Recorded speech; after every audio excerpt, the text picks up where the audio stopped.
اعوذ باللہ من الشیطان الرجیم بسم اللہ الرحمن الرحیم طاسیم تلک آیات الکتاب المبین نتلو علیک من نبأ موسیٰ وفرعون بالحق لقوم یؤمنون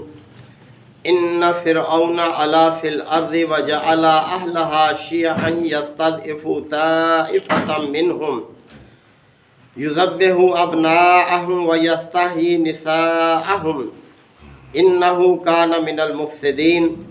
ونريد أن نمن على الذين استضعفوا في الأرض ونجعلهم أئمة ونجعلهم الوارثين ونمكن لهم في الأرض ونري فرعون وهامان وجنودهما منهم ما كانوا يحذرون وأوحينا إلى موسى أن أرضعه فإذا خفت عليه فألقه في اليم ولا تخافي ولا تحزني ان رادوہ الیک وجاعلہ من المرسلین صدق اللہ مولانا العظیم۔ حضرات، سورہ القصص کی یہ ابتدائی آیات ہیں۔ سورہ القصص مکی سورہ مبارکہ ہے، 9 رکوعات پر مشتمل ہے، اور مختلف روایات یہی ہیں کہ سورہ الشعراء، سورہ النمل اور سورہ القصص یہ یکے بعد دیگرے نازل ہوئی ہے، اور ان سب کا زمانہ نزول نبی کریم صلی اللہ علیہ وسلم کا مکہ کا دور متوسط ہے، یعنی کوئی 6 سال گزر چکے تھے آپ صلی اللہ علیہ وسلم کو اللہ کا دین مکہ والوں کی طرف پہنچاتے ہوئے۔ اب اس میں کوئی 4 رکوعات تک مسلسل حضرت موسیٰ اور فرعون کے حوالے سے واقعہ جو ہے وہ بڑی تفصیل کے ساتھ اللہ تعالیٰ نے بیان فرمایا ہے۔ مختلف مقامات پر اس قصے کے کچھ حصے بیان ہوئے ہیں، لیکن یہاں مسلسل تفصیل کے ساتھ اس قصے کو بیان کیا ہے۔ اللہ تعالیٰ نے جہاں بھی واقعات کو بیان کیا ہے وہاں مقصد محض واقعات نگاری نہیں ہے، بلکہ اس سے سبق دینا مقصود ہے۔ تو یہاں بھی اس واقعے سے چند ایک سبق دیے گئے ہیں، خاص کر اہل مکہ کو جو نبی کریم صلی اللہ علیہ وسلم کی رسالت اور آپ کی دعوت پر طرح طرح کے اعتراضات اور شکوک و شبہات پیدا کر رہے تھے۔ اللہ تعالیٰ نے اس واقعے کے ذریعے سے ان سب کو رد کیا ہے۔ تو کچھ چیزیں جو یہاں پر اللہ تعالیٰ نے وعدے کی ہیں، یہ کہ دیکھو اللہ تعالیٰ جب کوئی کام کرنا چاہتا ہے تو اس کے لیے غیر محسوس طریقے سے حالات پیدا کر دیتا ہے، انسان کے گمان میں بھی نہیں ہوتا، اور اس چیز پر انسان کو یقین رکھنا چاہیے۔ مثلا جیسے کہ کسی کے گمان میں بھی نہیں تھا کہ ایک بچہ جو اس قوم میں پیدا ہوا، یعنی بنی اسرائیل میں، حضرت موسیٰ علیہ السلام، کہ اللہ تعالیٰ نے اسے اس گھر میں پرورش کرا دیا، اس بادشاہ کے گھر میں، کہ جس کا تختہ اسی بچے نے الٹ دیا۔ کون اس بات کے بارے میں پہلے سے گمان کر سکتا تھا؟ اور اسی طرح سے یہ سبق بھی دیا جا رہا ہے کہ یہ جو نبوت اور رسالت ہے، مکہ والے کہتے تھے یہ شخص محمد ہمارے درمیان رہتا تھا، یکایک رسالت کا اعلان کر دیا، یہ کیا ہوا؟ تو اللہ تعالیٰ نے اس سے یہ سبق دیا ہے اس واقعے سے کہ رسالت کسی کی خواہش پر نہیں ملتی کسی کو، اور نہ ہی کسی کو پتہ ہوتا ہے کہ مجھ پر یہ ذمہ داری آنے والی ہے۔ موسیٰ علیہ السلام کو دیکھو کہ کس طرح سے اپنے بال بچوں کو لے کر واپس آ رہے تھے، اور رات کی تاریکی میں ایک آگ دیکھی اور اس آگ کو لینے کے لیے چلے تھے۔ اللہ تعالیٰ نے پکار لیا اور ذمہ داری ڈال دی، نبوت تھی۔ تو یہ کوئی ایسی چیز نہیں ہے کہ جس کا کسی کو پتہ ہو یا کسی کے مانگنے سے ملے، تو یہ سبق بھی اس سے دیا ہے۔ اور اسی طرح سے یہ سبق بھی اللہ تعالیٰ نے دیا ہے کہ پیغمبر جو ہے اس کی رسالت کا اعلان کسی مجمع میں، کسی گروہ میں، کسی لشکر میں نہیں کیا جاتا۔ پیغمبر ہمیشہ تنہا ہی نکلتا ہے اپنی ذمہ داری کو ادا کرنے کے لیے۔ ہر پیغمبر اکیلا ہی نکلا ہے، اس کے بعد پھر اس کے ساتھ لوگ شامل ہوتے گئے اور ایک گروہ بنتا چلا گیا، اور اس کے ذریعے سے اللہ تعالیٰ نے پھر انقلابات بھی برپا کیے۔ تو یہی سبق ان کو دیا جا رہا ہے۔ اور ایک بڑا اہم سبق یہ ہے اس واقعے سے کہ دیکھو یہ کہتے تھے مکہ والے نبی کریم صلی اللہ علیہ وسلم کو کہ لولا اوتیا مثل ما اوتیا موسیٰ، کہ اس شخص کو وہ نشانیاں کیوں نہیں دی گئیں جو موسیٰ کو دی گئی تھیں، یعنی ید بیضا تھا اور وہ عصا تھا، لاٹھی کے پھینکتے تھے اژدہا بن جاتا، ہاتھ بغل سے نکالتے تو روشن ہوتا، اس کو تو ایسی کوئی نشانی نہیں ملی۔ تو اللہ تعالیٰ نے ان کو یہ بات سمجھائی ہے کہ نشانیاں اللہ تعالیٰ اپنی حکمت کے تحت دیتا ہے، کسی کے مطالبے پر نہیں۔ اور پھر نشانی دیکھ کر بھی موسیٰ نے کیا سبق حاصل کیا، دیکھو اس نے فرعون نے جب موسیٰ علیہ السلام نے اللہ کی نشانیاں فرعون کے سامنے پیش کی تو دیکھو اس نے کیا کیا، وہ تو پھر بھی ہر دھرمی ضد پر قائم رہا۔ اور یاد رکھو کہ اللہ کی نشانی آ جانے کے بعد جب کوئی قوم اس نشانی کو جھٹلا دیتی ہے تو پھر اس کا انجام دیکھو کیا ہوتا ہے۔ دیکھ لو فرعون کا کیا انجام ہوا۔ تو کیا تم اس چیز کے لیے تیار ہو کہ تمہارے سامنے بھی کوئی ایسی واضح نشانی آ جائے اور پھر جب تم اس کا انکار کرو تو تمہیں بھی ایسے عذاب سے دوچار کر دیا جائے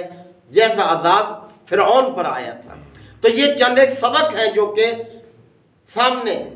پیش کیے جانے ہیں اس واقعے کے ذریعے سے۔ تو کوئی 4 رکوع تک یہی واقعہ جو ہے بڑی تفصیل کے ساتھ، یعنی حضرت موسیٰ علیہ السلام کی پیدائش سے اللہ تعالیٰ نے اس کا آغاز کیا ہے اور ان کے انقلاب تک یہ واقعہ جو ہے یہ چلتا رہے گا۔ تو حروف مقطعات سے آغاز ہے سورہ کا کہ طاسیم تلک آیات الکتاب المبین، کہ یہ آیات جو اس واقعے میں تمہارے سامنے پیش کی جا رہی ہیں یہ کتاب مبین کی آیات ہیں، یعنی کوئی عام کتاب کی نہیں ہے بلکہ ایسی کتاب کی آیات ہے کہ جس پر اگر غور و فکر کیا جائے تو یہ اپنا مقصد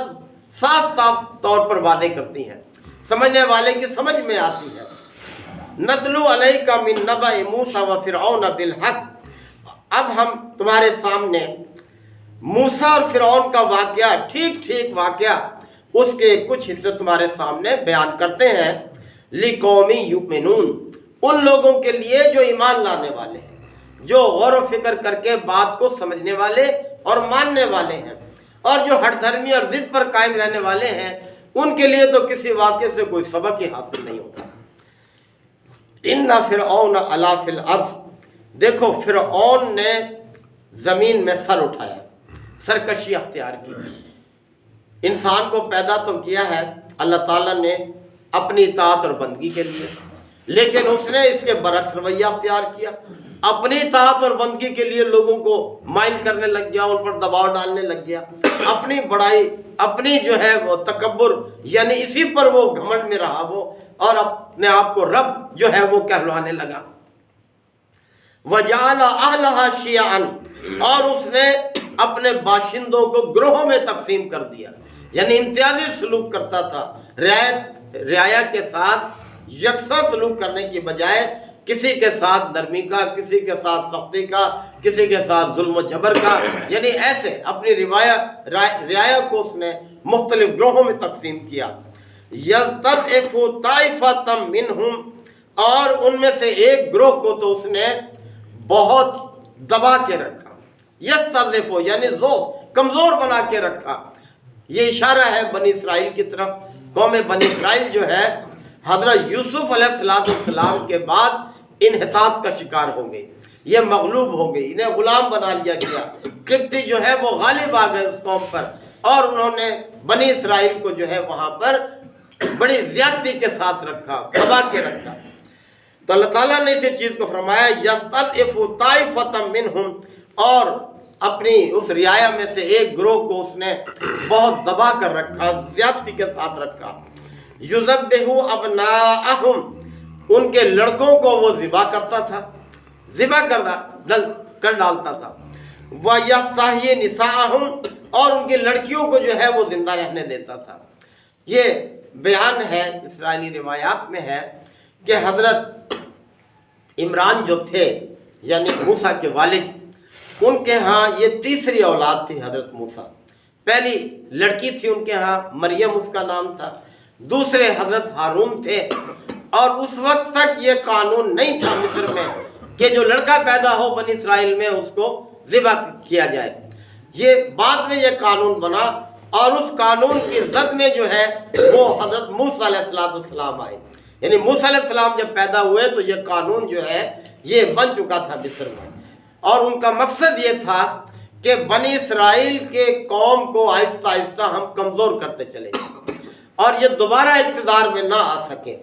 اور لڑکوں کو قتل کرا دیا جائے جو اس قوم میں پیدا ہو، اور جو عورتیں ہیں انہیں ہم اپنے قبضے میں لے لیں، اور ہماری ہی نسل یعنی قبطیوں کی نسل جو ہے وہی بڑھتی رہے۔ تو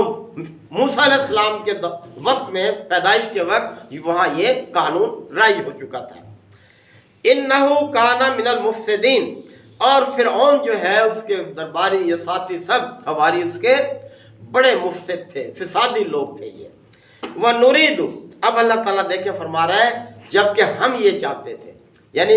فرعونیوں کا دیکھیں کیا نظریہ تھا کہ ہم اس قوم کو آہستہ آہستہ ختم کر دیں تاکہ آئندہ یہ غلبہ نہ پا سکے،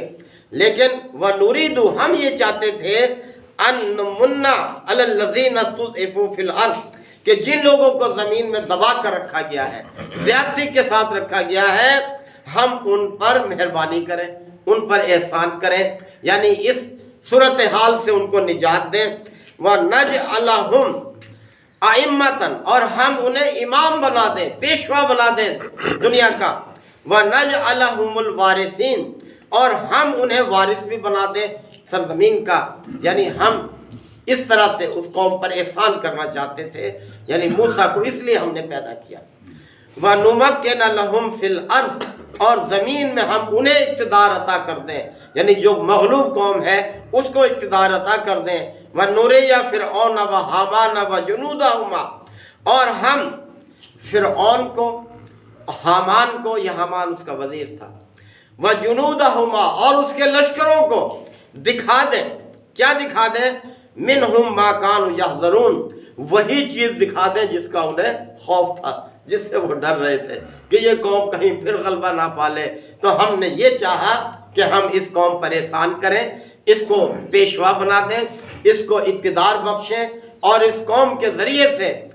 فرعون، حامان اور اس کے لشکروں کو ہم وہی چیز دکھا دیں جس کا ان کو ڈر ہے۔ تو بہرحال یہ بڑی تفصیل ہے اس واقعے کی، چلتا رہے گا۔ یہ جو سبق ہے ہمیں ان کی طرف توجہ رکھنی چاہیے۔ اللہ تعالی ہمیں آیات کو سمجھنے کے عمل کی توفیق عطا فرمائے۔ الحمدللہ رب العالمین، الحمدللہ وکفا وسلام علی عبادہ الذین اصطفی، ربنا آتنا فی الدنیا حسنہ وفی الآخرۃ حسنہ وقنا عذاب النار وادخلنا الجنۃ مع الابرار، یا عزیز و یا غفار یا رب العالمین۔ اللہم انک عفو کریم تحب العفو فاعف عنا، اللہم من احییتہ منا فاحیہ علی الاسلام، ومن توفیتہ منا فتوفہ علی الایمان، یا شافی الامراض اشف مرضانا ومرضى المسلمین، یا قاضی الحاجات اقض حاجاتنا وحاجات المسلمین، اللہم اعز الاسلام والمسلمین، اللہم دمر اعداء الدین، ربنا تقبل منا انک انت السمیع العلیم وتب علینا انک انت التواب الرحیم، صلی اللہ تعالی علی خیر خلقہ محمد وآلہ وصحبہ اجمعین۔